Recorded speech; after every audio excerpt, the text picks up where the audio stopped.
and those of you who will stay after, which we always need additional hands at cleanup. But I wanted to take this opportunity just to share with you why I think League is important. League gives us a place to focus on issues of importance. We are a political organization in that we're concerned about public policy, democracy, our Constitution, voting rights, civil rights. But we are a place where the issues can be debated with civility and respect. We welcome and honor diversity, equity, and inclusion of varied life experiences. Where our focus is on the United States of America and not on any particular party or candidate. We are women and men who believe that securing the right to vote and access to voting is foundational to democracy, and having fought so long and so hard for our right to vote. It's kind of interesting, we think about the passage of the 19th Amendment, but it took 72 years of organizing an activity to get us to the passage of that amendment. It took, if you look at the pictures, it took women standing in front of the White House day after day after day, trying to make the point. So it didn't come easily, and it wasn't something that we take lightly.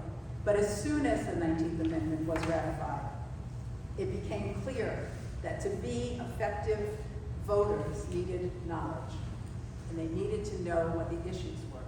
And we needed to recognize that the franchisement that we received in the 19th Amendment was not complete, just like the enfranchisement in the 14th Amendment was not, the 13th and 14th and 15th Amendments were not complete. So we need to continually work to expand, to make sure that voters of every person that is able to vote has the ability to do so. So since its inception, the League has worked to empower voters and defend democracy, and I think that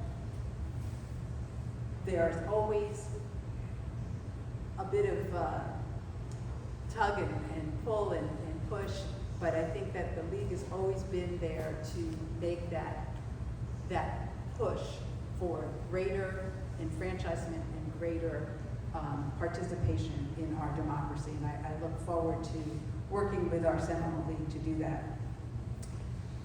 There's a couple of things on your table that I want to call your attention to. One is, I don't know about you, but tonight is the Tonys, so I hope everybody's going to be, tuning in. If you look at the thing that's entitled, I forget what it's called. It's Showtime, right? That font is called Playbill, but I don't think anybody would have guessed that.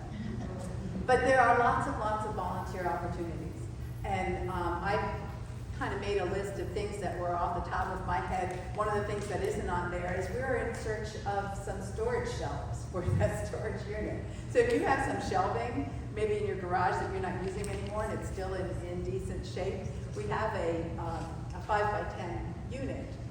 But if we had some shelves, we'd be able to put more things in because we could stack and not have to be stacking and unstacking all the time. So that's a kind of beginning place of different kinds of volunteer opportunities. There's also a sign-up sheet on your table. If you think that you might be interested in working on a committee or doing a specific part of a project, I know many of you commented to me and to others that there was issues getting on the website to download the information, and there was issues with the flyer and it didn't go correctly.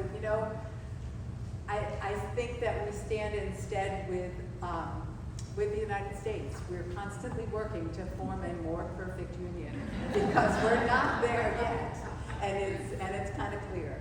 So and there are little, one time, no job is little, but some take less time than others.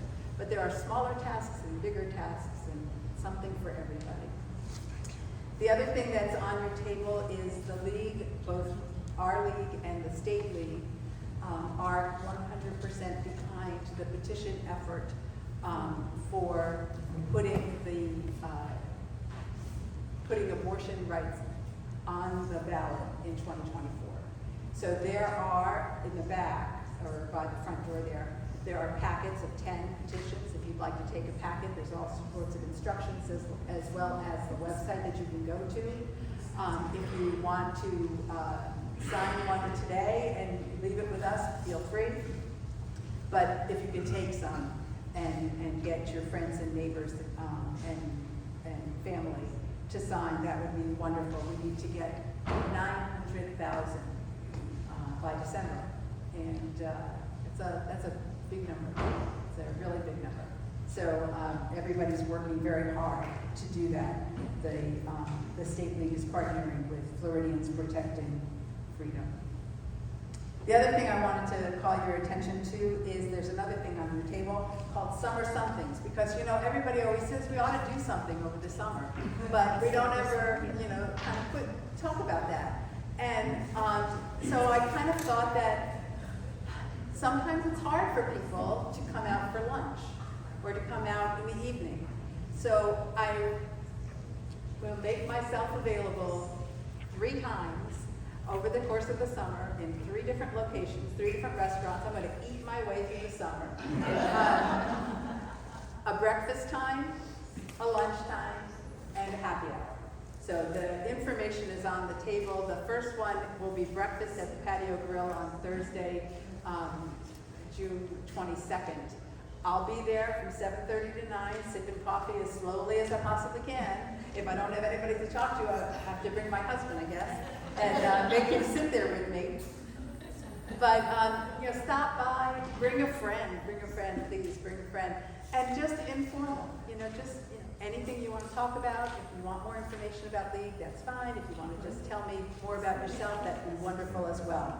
So the Summer Somethings, the lunch will be at the townhouse in Oviedo, in their new location across the street from where they used to be.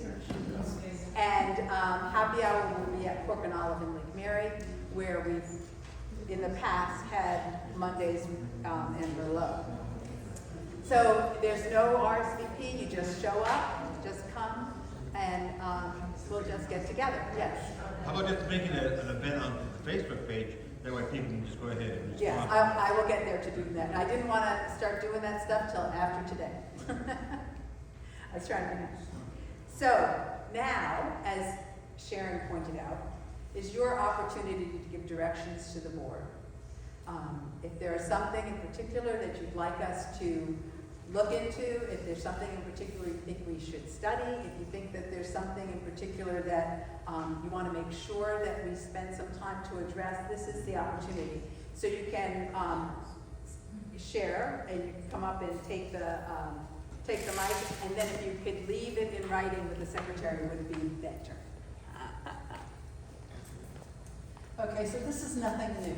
This is not a new idea. This is not something the League has never done. This is not something the League will stop doing.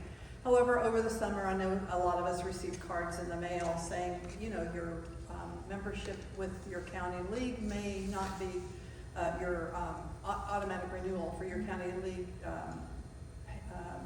voting by mail. Well, it probably is not current, and you may want to look into it. And obviously, I am a League member, and I know these things, and yet when I got this little card in the mail from who we will not talk about, it wasn't even from Florida, it was another state.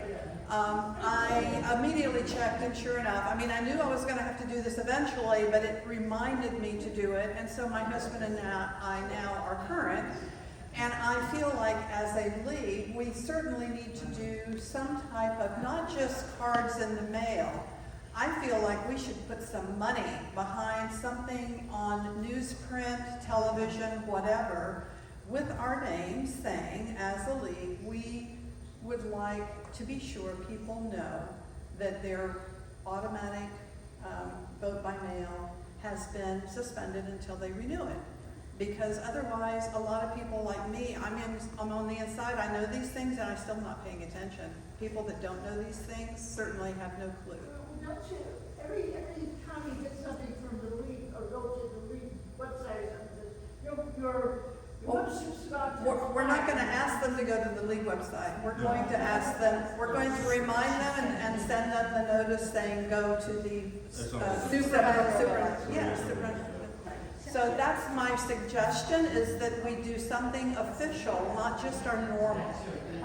Zelda, could I just add to that, because Here you go, Mary. I went to do that same thing, to request my vote by mail. I've been a registered voter in Seminole County since 1972, and when I tried to do it online, I could not do it. And I couldn't figure out why can't I just request, like I always have for myself and my husband, our ballots. So I finally found a number where I could talk to a person in the supervisor's office, because when you call the listed number, you just get a recorded message that tells you to go to the website, which I've already done. So I finally found a real life person, and they were very nice, and they told me I had to actually re-register to vote, which I had no idea. There was nothing on the website that let me know that, but because I had registered so long ago, my social security number, last 4 digits for my driver's license were not on record. Therefore, I could not request a mail ballot online. So I had to fill out the whole voter registration form again, as if I was registering for the first time. And then it takes a few days after that till they get it into the system to actually be able to now go online and request a vote by mail. So that was really surprising. It wasn't as easy as I thought it would be. And if I had so much difficulty trying to do this, you know the average person is just going to give up. So it's really a problem. For a new voter, you're supposed to vote once, or is it considered a new voter? I don't think so. I don't, If you're a new voter, you have to, I think, vote in person. yeah, it's not that she's gonna be considered new. I wasn't considered new, and you have to go through it like you were, but they have you in the system, but they can't issue you a vote by mail unless you register again with the state.